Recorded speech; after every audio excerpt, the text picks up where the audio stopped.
Everybody, Dan Illman, Mike Beer, the DRF race of the day for Thursday, August the 31st. Race number 9 at Kentucky Downs. It's opening day at Kentucky Downs, and the feature race is the $500,000 Tapit restricted event, mile and 70 yards. Let's take a look at this field. And Mike, a couple of things are for certain at Kentucky Downs. You're going to get turf racing all the time with big full fields, with gigantic purses. And these races are just ultra competitive. I don't know if anyone's ever singled a horse at Kentucky Downs with confidence. You got to be a little bit brave, I guess, to single out this track. Yeah, you're right. Most of especially the stakes races, they mostly look like this. You know, big full fields, no, real clear cut favorite most of the time. Feels like a lot of different horses can win. And as always, trips will be very, very important.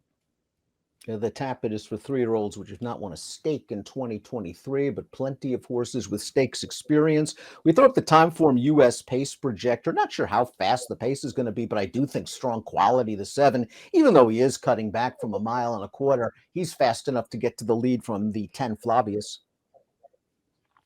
I do too. Yeah, I agree with that. I mean, Flavius has been pretty good when they've started using his speed, and I think it's been pretty effective for them. So we'll see what they decide to do, but strong quality.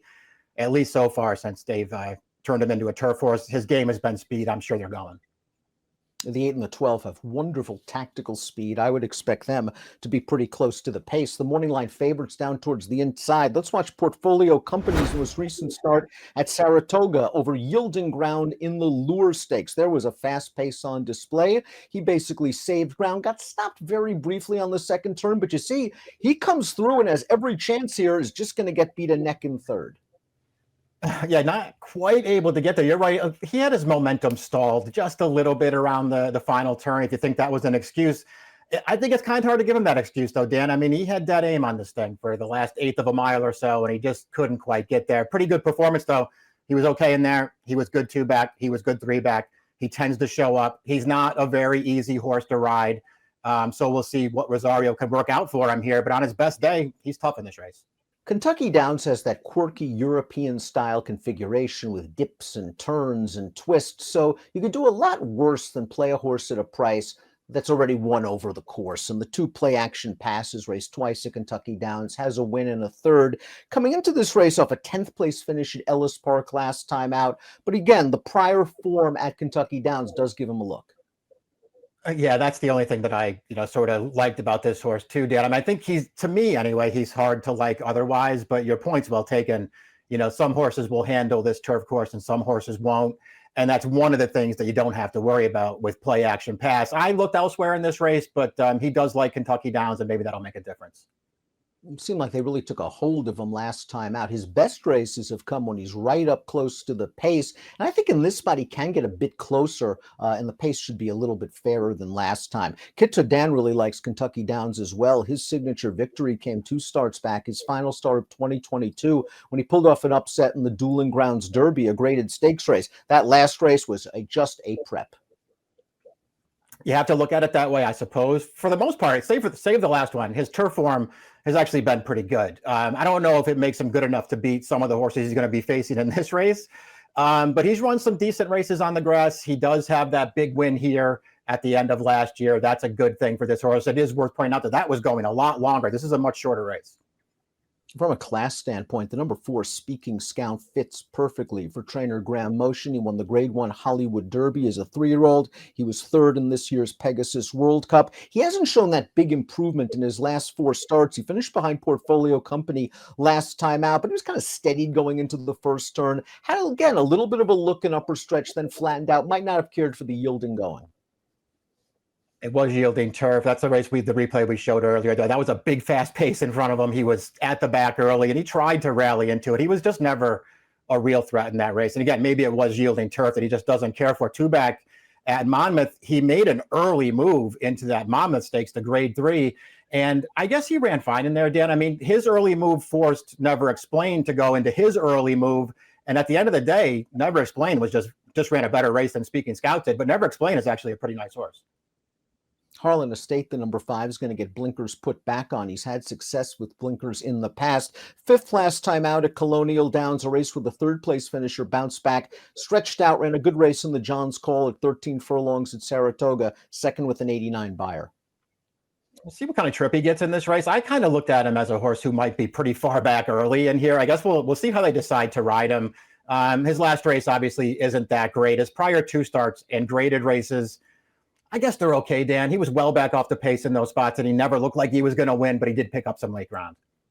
The number 6 is Whisper Not. When he first came to the States after beginning his career overseas, he was graded stakes placed on turf in Southern California. Really didn't pan out for him, but he was claimed out of his most recent start for 62.5, a good effort at Saratoga. And this is what you're getting from Whisper Not recently. Solid performances. He was able to save some ground in here. Got a decent enough closer's trip, Mike, and gets up for 3rd. He was claimed out of this race. He's going to be a price. He has a few back races that make him competitive.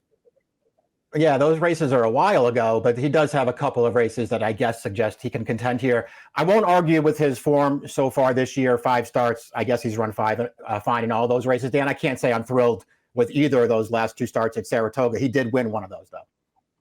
The 7 is strong quality. We expect him to be up and on the pace in here. I like the way he won his first 2 starts on turf. And then Marcassi might have just thrown him to the wolves a little bit, running him in the Grade 1 Manhattan last time out in the Arlington Million, where he set a fast pace and he tired late. If he gets to the front and they give him a bit of a breather, him dropping in class here is tough.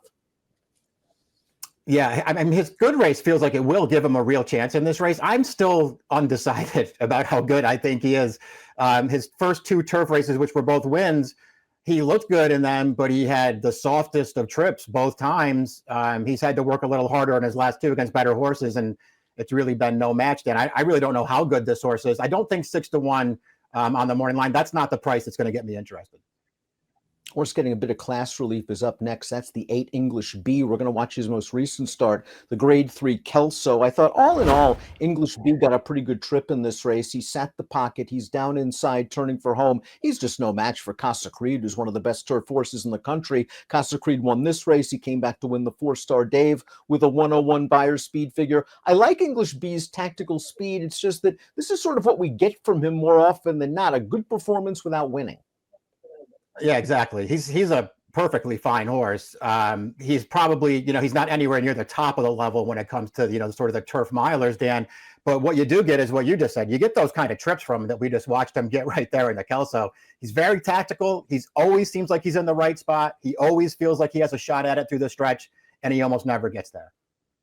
The 9 is Yes This Time. This horse placed in the Dueling Grounds Derby at Kentucky Downs as a 3-year-old. He's always been a very versatile horse. You can put him on the lead. You can take him from well off of the pace. He wins on firm. He wins on yielding. I think that all bodes well for his chances back at Kentucky Downs. Claimed out of his most recent start at Del Mar. Peter Miller dipped in and grabbed him for 80,000. He fell far behind a very fast pace in this race. All in all, thought it got a pretty good ride. He was able to save ground. He comes out into the stretch. He gets up for second. Interesting that Miller claimed him. Now he shows up in a stakes race as a first-time gelding. I think he is a little interesting off the claim. Not a bad performance here that we're watching. I like that effort from him, Dan. It's been so long since this horse has won a race. He won 5 in a row as a 3-year-old, culminating with the Grade 3 Kent over soft turf. That was in July of 2021. He hasn't won since. George Papapadromou sends in the 10 Flavius, the 11 Cabo Spirit. Flavius won the Lure back in 2021 at Saratoga when trained by Chad Brown, coming off a good effort in the Wicker at Del Mar on July the 23rd. Sort of made his run into the teeth of the pace. The trip was good. He sat a second over trip, made a 3-wide move into the stretch. He has the lead here. He's just going to get run down by Du Jour. A perfectly fine performance, but it was off of a good trip. It was off of a good trip, but it was another step in the right direction for us who had missed an awful lot of time. I mean, that was a huge layoff for this horse. This is his 3rd start back, and he runs well in there at a very big price. And we know that he's got probably even better races to get to if he's fully back in form now. We'll see. I think he's pretty interested in here, not only because he's versatile as far as pace goes. He can either be on it or just off it, and I think he'll be in a really good trip in this race. But he's run well at Kentucky Downs in the past as well. His uncoupled stablemate, the number 11 Cabo Spirit, has plenty of good back form. He's a multiple graded stakes winner. Now, he's going to get blinkers off for the first time in his career, and it's understandable because last time out in the Eddie Reed, he pulled very hard. He never got cover. He actually kind of mid-moved and was right there at the quarter pole, and then he understandably tired. I think the plan here is to get him covered up, get him relaxed, and try to come with one run. He's been facing some tough company. Before that Eddie Reed, he was in 3 Grade 1s. Yeah, exactly. And he's not really, and I'm a huge Cabo Spirit fan, Dan, but he's not really a grade one kind of horse. Those races are just a little too tough for him. I agree with your read of his most recent start there back at the end of July. That was, he just, whatever, whether it was because he was pulling or just because it was a little bit of a rider error by Bravo, they went way too early in that race and pushed that pace, and he just got a little tired at the end. I don't think he ran as bad as it looks. The number 12, St. Anthony, is a multiple stakes winner in Northern California. He's coming into this race off a solid third-level allowance win at Monmouth Park, a race where he got close to a solid pace, and he was just better than these horses as the favorite. 89 Beyer speed figure, it's something he's going to have to build off of, but again, I do like his tactical speed. I do too. He runs well in this race. It's a very easy win for this horse, taking a little bit of class relief. 2 starts back, he was in against Portfolio Company. He was absolutely no match for that horse, but it was yielding turf. So maybe that's a little bit of an excuse.